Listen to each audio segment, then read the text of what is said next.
the Cuban Missile Crisis of 1962. These are just few meaningless cases as far as international politics and diplomacy is concerned. But there are other cases, as we told you earlier. There's the invasion of Afghanistan, the invasion of Iraq, the invasion of Libya, and other cases. Hello, good morning. Your name and where you're calling from? Hello, good morning, Mr. President. Yeah, good morning. Aliu Garba calling from Otonkon Road. Honestly speaking, I love your background. The way you bring these issues. The way the issues are springing up, like shocks absorber, one after the other. Let me talk in retrospect. Looking back at history, there's what we call vital interests. Whenever you see America trying to invade, there's what we call vested and vital interests. Which many of us wouldn't agree at this material point in time, but looking back at history, you understand that that vital interest has actually got a lot of innovation. Another television house. What did I say? See where they cultivate this cocaine. Cocaine is just like ordinary plant, like this potato or hata or name them. That's how that's how they cultivate it. They were showing the farm in that Venezuela, how they cultivate it. At the end of the day, people are doing as their own natural production or natural produce of their own farmland and to be selling. Now, if you want to sell it to your members, now, do you know since our brother Donald Trump entered the office, the rate of this shooting have reduced. Now, when Trump came into the office, what did Trump have to sit down, call his members, they sat down to discover the causes. But here in Africa, we take symptoms, but Trump is telling the causes. You discover that 90% of drugs that come to US coming from Venezuela. What did they do? That was why you see him doing this to stop. And the young man has been start with that number. Go back to the history. That's what we talk about today in history. You see that Trump have destroyed over 20-something vessels carrying cocaine towards America. What is he supposed to do? Has he not been won? He was won because they did this. So when people talk about that, that's what he's going to do. It's another way of keeping the country, the president of any country to sit up. Because if they extract the raw material in terms of oil production, they will be like Saudi Arabia. You see Saudi Arabia, the other people now look at Saudi Arabia, they have blamed their oil production, they are now into tourism. All this issue of the cover British citizens, they are reducing. Tourism is working very well in Saudi Arabia. So what are we saying? So whether Nigerians like it or people like it, what Trump did as far as I got is 100% correct to make a Lagos of the continent to sit up. Harness your natural resources, local government, harness your natural resources, and pay the election of life, and stop depending. So, Trump, may God bless Trump and keep him. Good morning. That's my own suggestion. Thank you very much, Manzi, but I want to disagree with you. I want to disagree with Manzi entirely in some respects. You can invade a country, but we have the United Nations, and there's the United Nations Security Council. Like when the US and its allies invaded Iraq, in 1990, it was agreed by Congress, and it was also agreed by the United Nations Security Council that Iraq should be invaded because of their illegal occupation of Kuwait. Because Iraq illegally occupied Kuwait for oil purposes, because of the riches in Kuwait. So that one is a quite different case.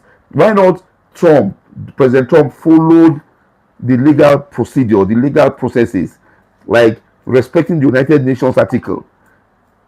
But because even we did, Congress are complaining that Congress were not told before the invasion. The United Nations were not consulted. So this is an absolute breach of international law, whether we like it or not.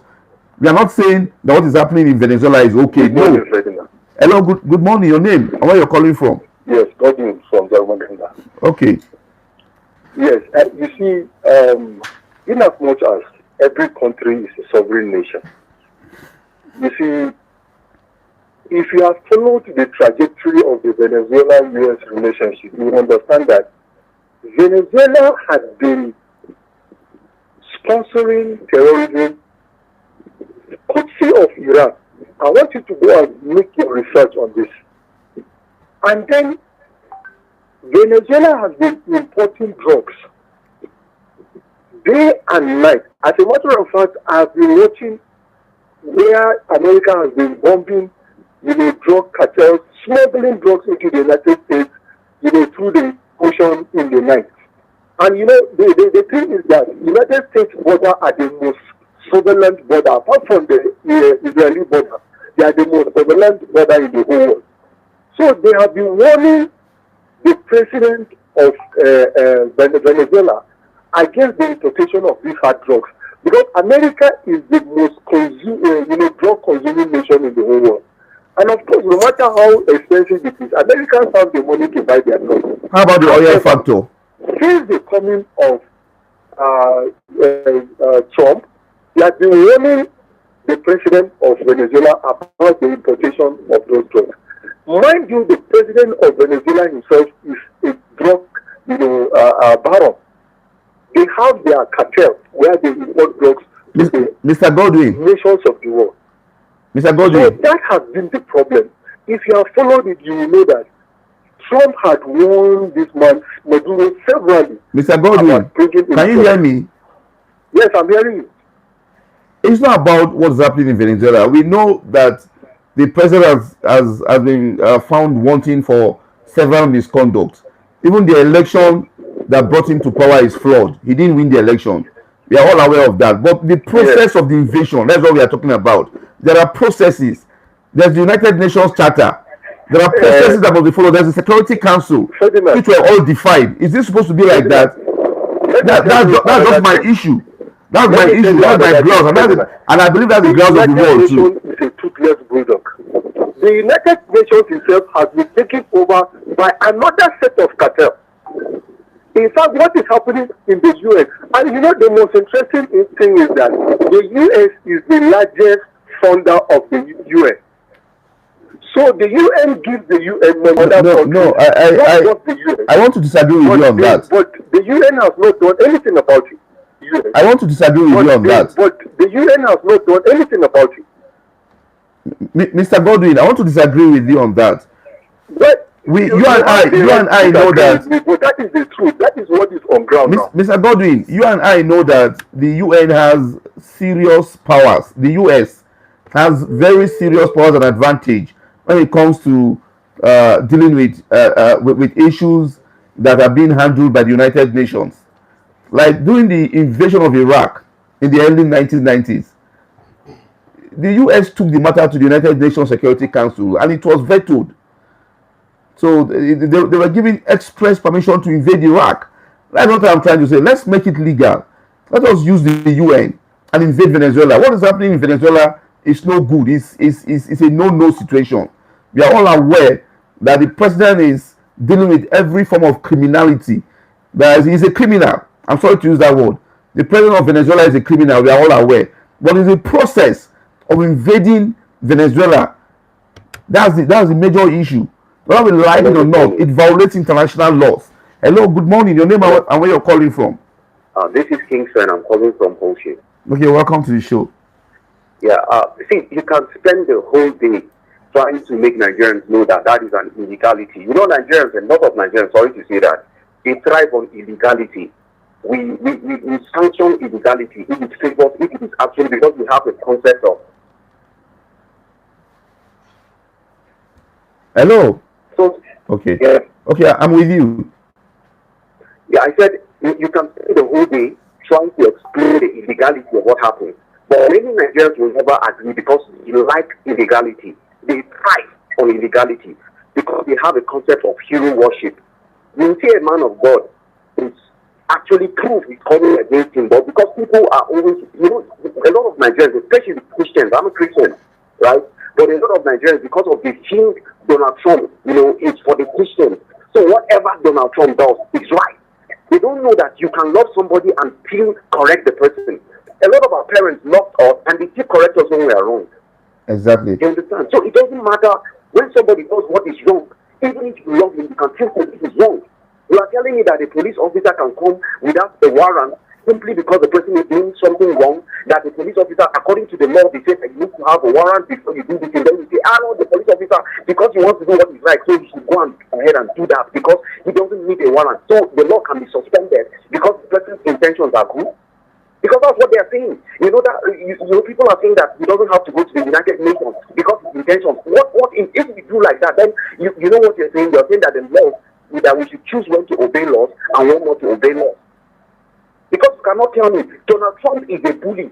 Donald Trump, if he wants to do what is right, see, we are not an international court judgment against the president of warrant against the president of Israel, the prime minister of Israel. If he wants to carry another, if he really wants to do justice, then he should make sure that the prime minister of Israel himself is handed over to the international community, ICC. But it's selective. But many Nigerians will not agree with him because they have hero worship. They can never challenge a person they like. They can never. It is the problem of this country. Thank you. Thank you very much for your contribution. Thanks a lot. Today is the 6th day of January, and remember in 1989, was it 1988? The prime minister of India, Indira Gandhi, was assassinated by brothers Tanwat Singh and Kehar Singh. On the 6th of January 1989, they were sentenced to death for conspiracy in the assassination of the prime minister. The two men were executed the same day. So you can let me just recommend some books to you on the assassination of Indira Gandhi. This book is written by, okay, let me take this call. Hello, good morning. Your name and where you're calling from? Hello, good morning. Yeah, good morning. My name is Navid. He was calling from Terminus. Okay. You're welcome. Navid was calling from Terminus. Okay, you're welcome. Who they do us? You're welcome. Now, government. You see what I want to say this morning? Yeah, the last caller said. Is it not the same thing Muhammad Buhari did to go and adopt Nnamdi Kanu apart from Kenya? Is it not the same thing now where they are telling to adopt? So Nigeria have done it. So if they do it, I think it's not a bad thing, because when Nigeria did that, how many people complain when they go adopt this guy apart from Kenya? Thank you very much. You understand? Thank you. God bless you. Thank you very much. Thank you, Udedwas. But was Nnamdi Kanu the president of Kenya? That's the question. We are talking about invading a sovereign nation. Nnamdi Kanu was also a visitor in Kenya. So you can read this book on the assassination of Indira Gandhi. This one is The Assassination of Indira Gandhi by Ritu Saline. Ritu Saline wrote that book, The Assassination of Indira Gandhi. Then at the end of the Nigeria Civil War, yes, Biafra officially surrendered on the 12th of January 1970. But General Yakubu Gowon, the then Nigeria's head of state, accepted Biafra's instrument of surrender from General Philip Effiong in Lagos on the 15th of January 1970, officially putting the war to an end. We'll look at that all. Thank you very much for being part of the show this lovely morning. We hope you enjoy the package. For those of you following us on social media, for those of you who don't have our social media identity for now, Ferdinand Mbum on Facebook, then Mbum Ferdinand on YouTube, then History Desk TV on TikTok, on Facebook, as well as X, as well as Instagram as well. So thank you very much for being part of it. For sponsorship, you call Ayuba on 08032851135. Again, 08032851135. Special thanks to Smokey, who has made things easy for us today. On behalf of every member of the production crew, I'm signing out. But before I finally sign out, let me congratulate Nigerians on the Super Eagles' victory yesterday over the Mambas of Mozambique.